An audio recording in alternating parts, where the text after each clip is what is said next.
Happy Friday and happy Fridays with Fidelman. I'm Cheryl Fidelman, the Conscious Codependence coach and the founder of the Conscious Codependence Collective. Today's topic on Fridays with Fidelman is codependence and the inner punisher.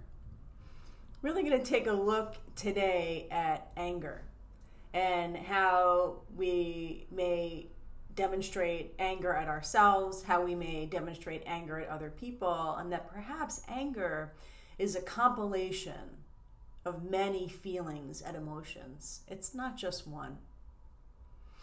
And how we can be moved to experience each and every feeling, emotion, and sensation before we may go from just 0 repression to 100, which would be protect and defend. All right, please like or subscribe to my channel. Thanks so much again for listening to my thoughts, theories, and rants. Keep the comments coming, please. And all right, here we go. Codependence and the inner punisher. So I'm going to be talking about the punisher, also known as anger, in a few different ways in the coming weeks. Today I'm talking about the inner punisher, so how we punish ourselves. And next week I'll be talking about how we punish others and that sort of a thing. It's many different layers of my ideas and theories and work around anger because I'm rolling out my new Conscious Codependence series, which is What is Anger? How to identify, feel, and communicate anger in a healthy and connected way. And I've interviewed all sorts of amazing experts, amazing behaviorists when it comes to the phenomenon of repressed, unprocessed anger, how to express and feel anger. So today, and the opt-in link is below. So if you want to sign up for that summit, it's free. Just go to that link and go ahead and put your email address in and you'll get the series. So codependence and the inner punisher. For a lot of us, myself included, when it comes to anger, it's a built up pile-on, oftentimes, of emotions and feelings and moments and history, right? So we have a series of events that happens over time and we're not expressing how it feels.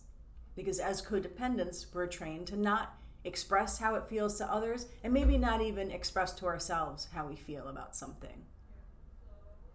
We glance over things, we put on a happy face, we don't express what works for us and what doesn't work for us, what felt good, what didn't feel good. So then it becomes this pile up of things, and then the anger either gets expressed onto another person. We go from 0, which is repression, potentially not even noticing our own experience.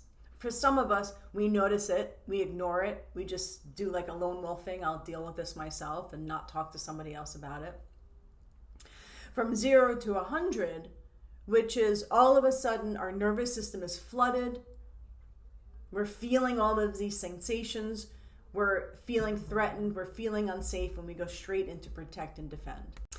Now, protect and defend can look differently for a lot of us. So when we're talking about the inner punisher, protect and defend can be how we treat ourselves. So we get really angry and then at another person, or we get angry at ourselves and we sit and fester and punish ourselves and judge ourselves and feel guilt and shame. We may turn to a substance, and it may be a actual substance like drinking or smoking or whatever drug or narcotic you're into, or food. The other substance could just be silence and isolation. And we silence and isolate because we have so many communications that we have to make because we have issues with a lot of things, or we took things personally, or we're hurt. But we silence and isolate because we're full of a whole bunch of things that we can't talk about and don't want to talk about or don't want to admit to other people. Or we don't feel safe to admit it to other people. We don't feel like we have the right to say what we need to say, or the right to explain where we feel hurt or perpetrated. So we'll cut off, silence, and isolate, which for a lot of codependents, it's our number one drug. Silence and isolation. I'm also going to suggest that every time we take something personally, we're punishing ourselves. And it may occur that, well, they're punishing us, right? So when we take something personally, it may occur that they've done something to us, or they've said something to us where they didn't say it right, or they said it in a mean way, or they judged us. And so we're taking it personally because we think that some level of threat is coming from another person. And so we then take it personally and sometimes either don't say anything, so we're filled with a whole bunch of things that we've taken personally that we've interpreted are about us. And for some of us codependents, when we take things personally, we can go into proving ourselves, proving that what they said about us is not right, proving our innocence, proving our interpretation is different than their interpretation, or their interpretation is wrong, so it doesn't match our interpretation. So we go into proving, which is my third tenet of codependence, the three of which are the want to be wanted, the need to be needed, or the need to prove oneself. And I think when it comes to anger, inner punishment, the need to prove oneself is a big thing. It's like a big reaction. It's a big symptom of unprocessed anger. And the need to prove oneself, we did a free conscious codependence class on that a few months ago, which would be in the Trust Yourself Facebook group. So, we covered a lot of stuff in there when it came to the need to prove yourself. And when it comes to aloneness and isolation, taking things personally is a huge part. Because of those of us who are codependents who take things personally, right? Like, so codependence, I think, is many different behaviors that one can have, and some of us have the taking things personally thing like as a main symptom of our codependence. And so when it comes to aloneness and isolation and our inner punisher, we may have taken so many things personally throughout our day, in many relationships, or maybe in just one relationship. For myself, it used to be I would take everything that happened around me personally, no matter who it was. But we will isolate and be alone because of all of the attacks that we're feeling from one or more people that we're taking personally. We're feeling all of these attacks, and like one or more people is just ganging up on us. And so our inner punisher feels all of these like energetic bullets coming at us, and so we isolate from the world. Now, you may not have it that extreme where you're isolating from the world because you're feeling energy as bullets. You may not have it that extreme.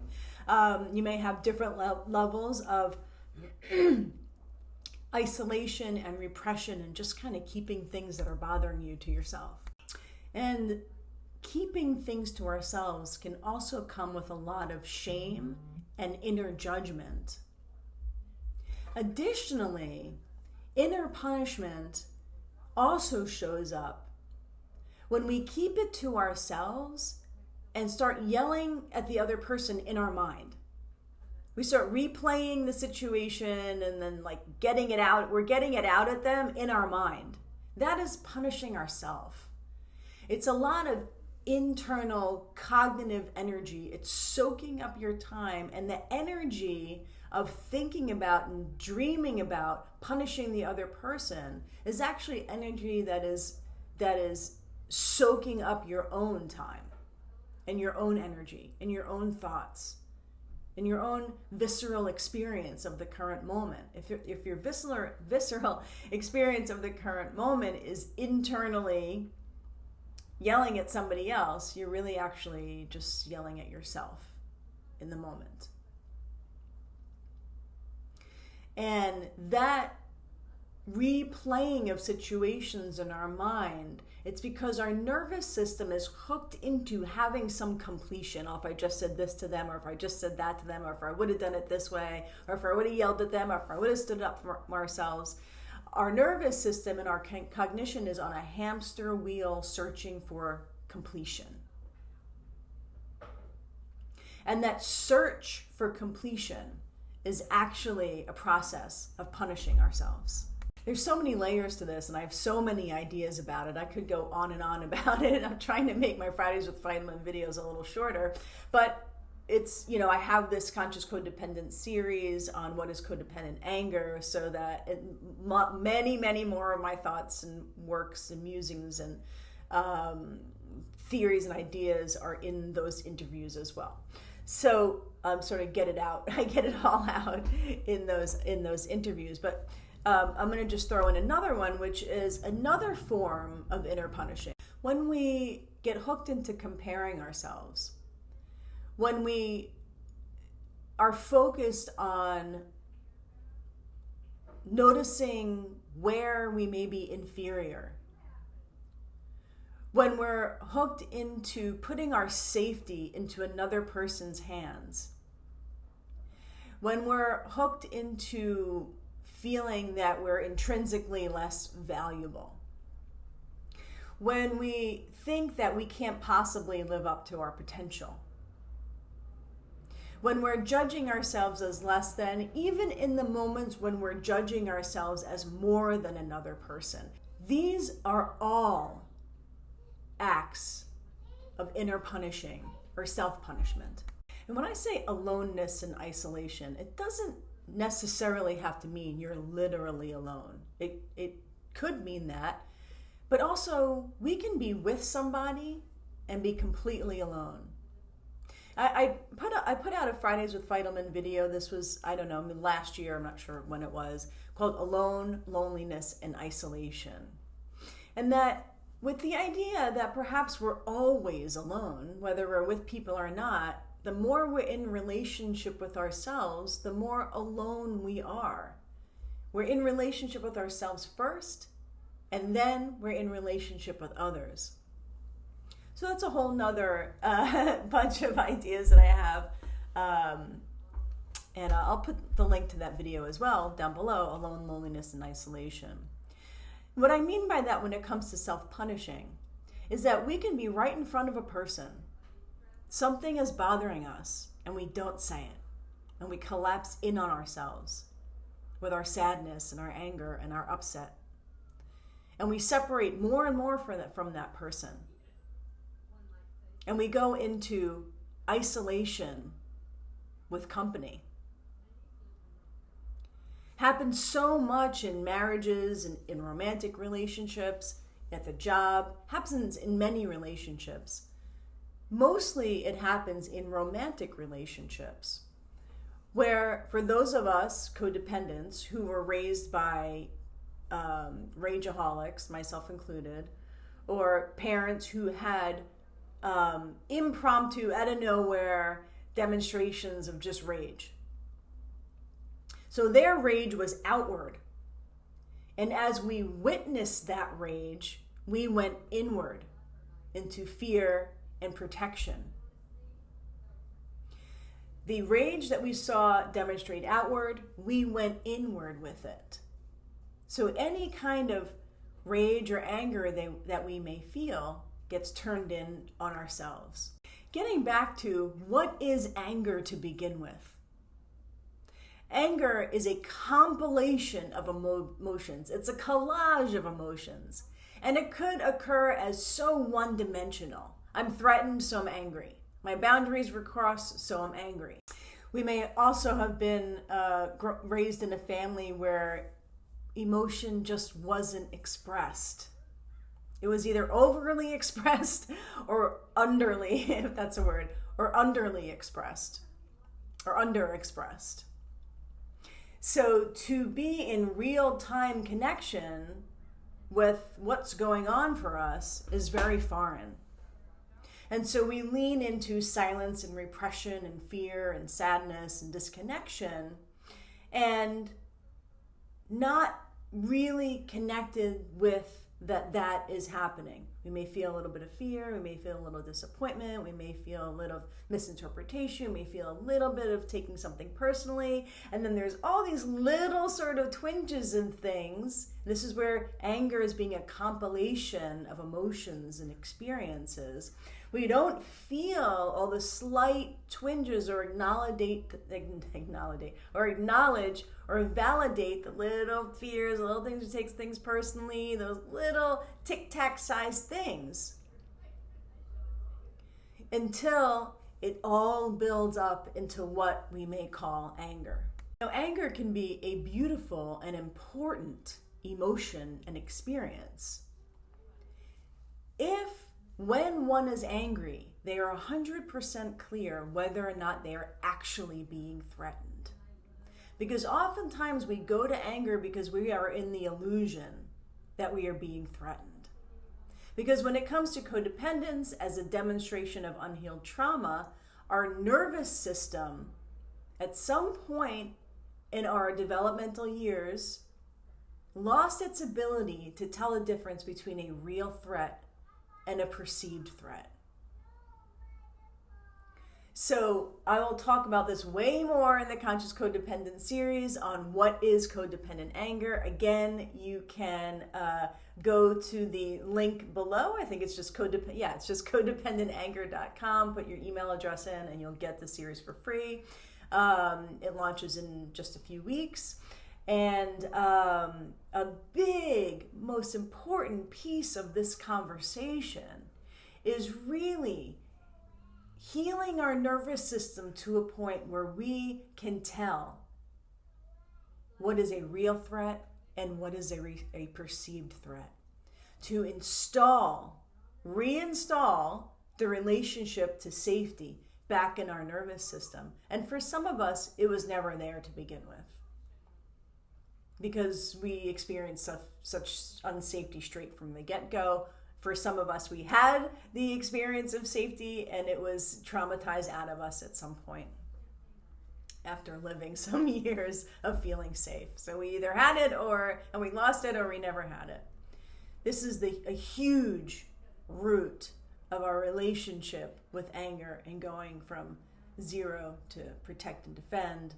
It's a huge piece of our relationship when it comes to how we treat ourselves, our inner punisher. And I want to say our inner punisher, super highlight, it may occur as us. I'm punishing myself. But it is not you. It's your default. It's your traumatic identity. It's your super ego. It's that which has developed to keep you safe and keep you in a relationship that's actually separate from yourself. But it occurs as if it's you. And in my work, your traumatic identity is the loudest voice of your youngest unhealed trauma. That is the voice of your inner punisher. Your inner punisher is not you. I know I just maybe said a lot. More will be discussed in the Fridays with Fidelman to come and in the Conscious Codependent series. And this is the exact work that we go really in depth into in my work, so should you come on as a private or group client. All right, everybody. Thank you so much for listening to my thoughts, theories, and rants. Happy Friday. Have a wonderful weekend. Happy healing. And life is now. Bye. Just one little thought tag here that I just thought of after I broke down my whole video setup and stuff is that when we start to really heal our nervous system and build the ability of noticing our experience more as it's happening, we can notice, oh, maybe I'm not angry, maybe I'm afraid, maybe I'm scared. Maybe I'm full with a bunch of repressed things that I just didn't say. So they come out in this like overwhelming way towards another person or towards myself.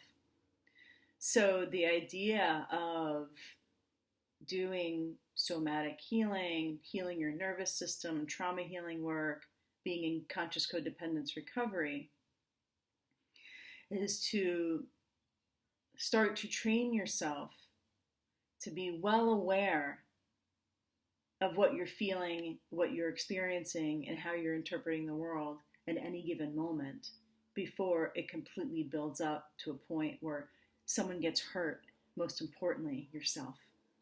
And by get hurt, that could mean energetically hurt, psychologically hurt, spiritually hurt, physically hurt, really any kind of hurt.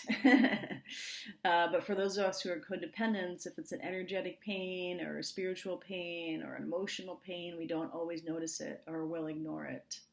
And so we want to learn to include all the different levels of interruption in our experience. Emotional interruption, spiritual interruption, psychological interruption. To notice all of the interruptions. All right. Thank you so much for listening to my thoughts, theories, and rants. Happy healing. Have an awesome weekend. Lots of love.